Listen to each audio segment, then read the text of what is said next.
Welcome to Emergency Medicine video. In this segment, we will discuss pelvic inflammatory disease. In particular, we will focus on signs and symptoms, diagnosis, and treatment in the emergency department. PID is a spectrum of infections of the female upper reproductive tract. It is generally initiated from ascending infection from the cervix, or cervicitis.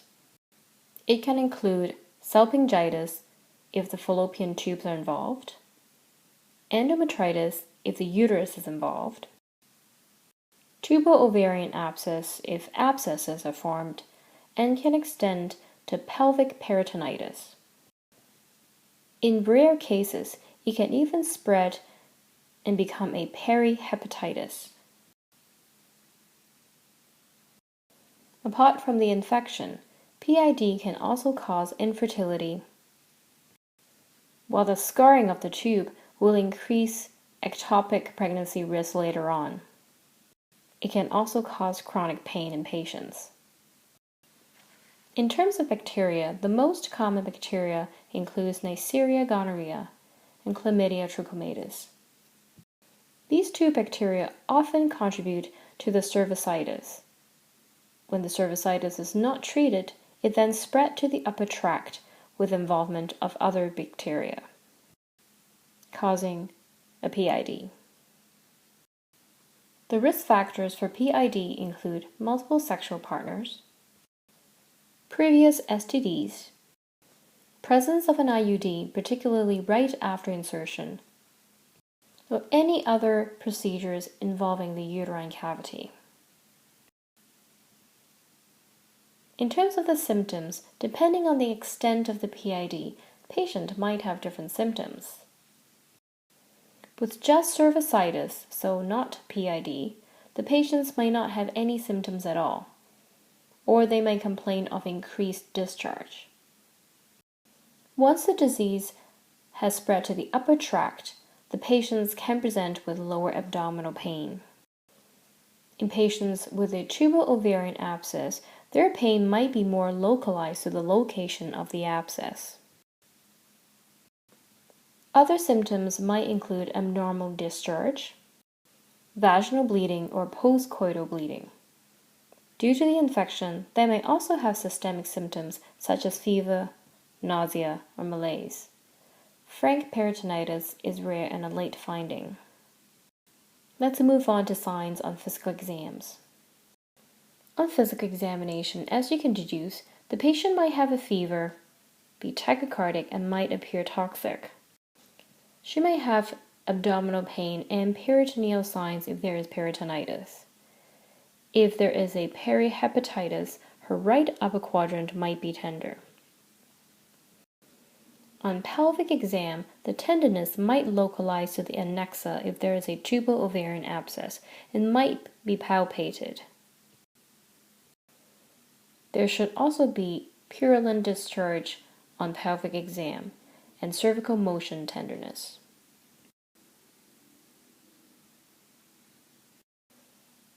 Let's move on to diagnosis. Typically, we would do swabs during the pelvic exam. In terms of lab tests, we can include inflammatory markers such as white blood cell count. If we worry about perihepatitis, then LFTs would be drawn as well. A pregnancy test should also be done.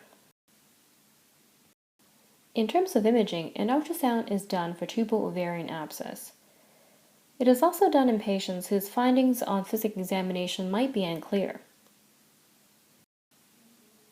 Ultrasound will also diagnose other ovarian pathologies such as torsion and ruptured ovarian cysts.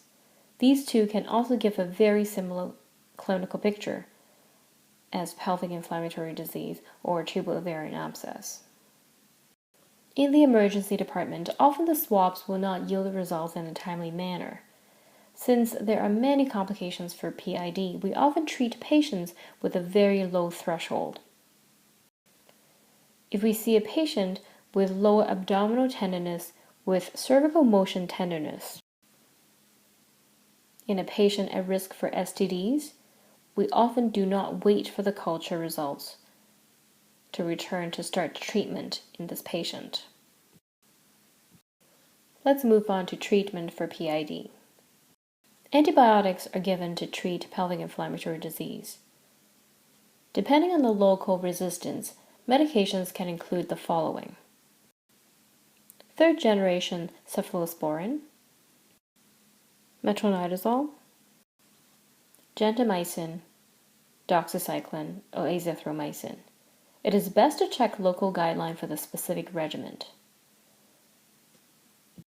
What if the patient has an IUD? After initiation of antibiotics, the IUD would be removed after about 24 to 48 hours. Who do we omit? Patients who have tubal ovarian abscess will be omitted to ensure the abscess resolved with antibiotics. If not, surgery might be needed. As you can imagine, those with peritonitis and perihepatitis will also need to be admitted as well. In terms of follow-up, patients' partners will need to be tested for STD, and patients are also instructed to return to the hospital if their symptoms worsen. Here are the main points for PID. Cervicitis are often asymptomatic and therefore very hard to pick out. Based on where is involved, the presenting symptoms for PID can vary. We should have a very low threshold to treat patients because of the terrible complications that PID can have. If we're worried about a tubal ovarian abscess or any other ovarian pathology, ultrasound is the imaging test of choice. We hope you enjoyed this. Thank you for watching.